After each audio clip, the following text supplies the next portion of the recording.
നികേഷ് കുമാർ മാധ്യമപ്രവർത്തനം നിർത്തുന്നതെന്നാണ് ഇന്ന് കേട്ട ഏറ്റവും പുതിയ വാർത്ത. പ്രതികരിക്കാതിരിക്കാൻ തോന്നുന്നില്ല.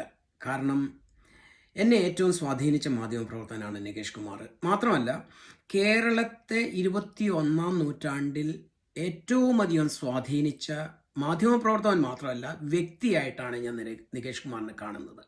കാരണം നികേഷ് കുമാറിൻ്റെ BBC-യിലെ ടിം സെബാസ്റ്റ്യൻ്റെയും ഫോക്സ് ന്യൂസിലെ റെയിലിയുടെയും ഒക്കെ സ്റ്റൈലിലുള്ള ആ ഈവനിങ് ചർച്ച തുടങ്ങുന്നതിന് മുമ്പ് വരെ മലയാളികൾക്ക് ന്യൂസ് പേപ്പർ വായിച്ച് ഏകപക്ഷീയമായിട്ടുള്ള ചിന്താഗതികൾ മാത്രമേ ഉണ്ടായിരുന്നുള്ളൂ.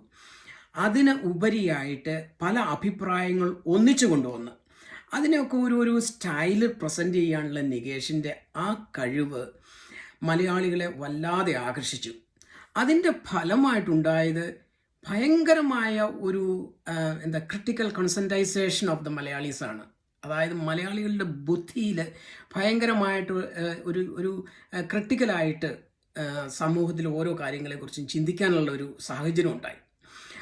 അത് പോസിറ്റീവ് ആയിരുന്നില്ല, പലതിൻ്റെയും നെഗറ്റീവായിട്ടുള്ള കാര്യങ്ങൾ മാത്രമാണ് നമ്മൾ ചിന്തിച്ചത് എന്നതുകൊണ്ട് സമൂഹത്തിലുള്ള എല്ലാ പുഴുക്കുത്തുകളെക്കുറിച്ചും വളരെ ഡീപ്പായിട്ടുള്ള ഒരു അണ്ടർസ്റ്റാൻഡിങ് ഉണ്ടാക്കാൻ നികേഷിന് കാരണമായി, അല്ലെങ്കിൽ അതിൻ്റെ ഒരു തുടക്കം കുറിച്ചു. അതിൻ്റെ ഒരു ഉദാഹരണം പറയുകയാണെങ്കിൽ, ഇന്ന് ഇത്രയധികം കുട്ടികൾ, യുവാക്കൾ കേരളത്തിൽ നിന്ന് വിട്ടുപോകുന്നുണ്ടെങ്കിൽ അവരിൽ ആ ഒരു ഹതാശ ഉണ്ടാക്കിയതിൻ്റെ അടിസ്ഥാനം നികേഷാണ്.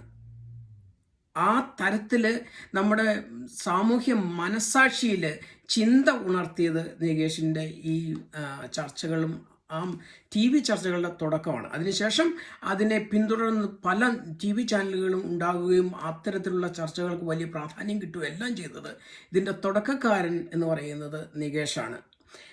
ഇനി നികേഷ് ഇവിടെ നിന്ന് പോകുന്നത് രാഷ്ട്രീയ പ്രവർത്തനത്തിലേക്കാണ്. അതിലും എനിക്ക് ഭയങ്കര സന്തോഷമുണ്ട്. കാരണം ഞാനൊരു കമ്മ്യൂണിസ്റ്റുകാരനല്ല, എങ്കിൽ പോലും കമ്മ്യൂണിസ്റ്റ് പ്രത്യയശാസ്ത്രം കേരളത്തിൻ്റെ അനിവാര്യതയാണെന്ന് വിശ്വസിക്കുന്നയാളാണ്. കാരണം കേരളത്തിൽ കമ്മ്യൂണിസ്റ്റ് പ്രസ്ഥാനമാണ് 20-ാം നൂറ്റാണ്ടിൽ ഏറ്റവും അധികം മാറ്റം ഉണ്ടാക്കുന്നതിൽ നിർണായകമായിട്ടുള്ള പങ്ക് വഹിച്ചത്. പക്ഷേ 21-ാം നൂറ്റാണ്ടിലേക്ക് വരുമ്പോൾ കമ്മ്യൂണിസ്റ്റ് പ്രസ്ഥാനം എന്ന് പറയുന്നത് കള്ളന്മാരും ഡ്രഗ് ഡീലേഴ്സും ബാർ മുതലാളിമാരും അധോലോക സംഘവും സ്വർണ്ണക്കള്ളക്കടത്തുകാരും എല്ലാം ചേരുന്ന ഒരു മാഫിയ കൺട്രോൾ ചെയ്യുന്ന ഒരു പാർട്ടിയായി മാറുക. ആ പാർട്ടിയിലേക്ക് നികേഷിനെ പോലും മൂല്യങ്ങളിൽ വിശ്വസിക്കുന്ന ചിലർ ചെല്ലുകയാണെങ്കിൽ ഒരുപക്ഷെ ഇന്നത്തെ ആ ഒരു അപജയത്തിന് മാറ്റം ഉണ്ടാവുകയും അതുപോലെ നല്ല ഒരു പ്രസ്ഥാനത്തിന് നേതൃത്വം കൊടുക്കാൻ നികേഷിന് സാധിക്കും എന്ന് ഞാൻ വിശ്വസിക്കുന്നു. എന്താണെങ്കിലും നികേഷ് കേരളത്തിലെ സമൂഹത്തിന് വരുത്തിയ വലിയ മാറ്റത്തിന് ഒത്തിരിയധികം നന്ദി പറയുന്നു. മാധ്യമ പ്രവർത്തനത്തിൽ ഇത്രയും നാളും നികേഷ് നൽകിയ സംഭാവന, ഒരുപക്ഷെ നികേഷ് പോലും റിപ്പോർട്ടർ TV-യിൽ സംസാരിച്ചപ്പോൾ ഇത്രയധികം സാമൂഹ്യ മാറ്റത്തിൻ്റെ ഇൻസ്ട്രുമെൻ്റ് ആയി എന്ന് ശ്രദ്ധിച്ചു കാണില്ല, അത് പറഞ്ഞു കേട്ടില്ല. അതൊന്ന് പറയണം എന്ന് ഞാൻ ആഗ്രഹിച്ചിരിക്കുന്നു. All the best.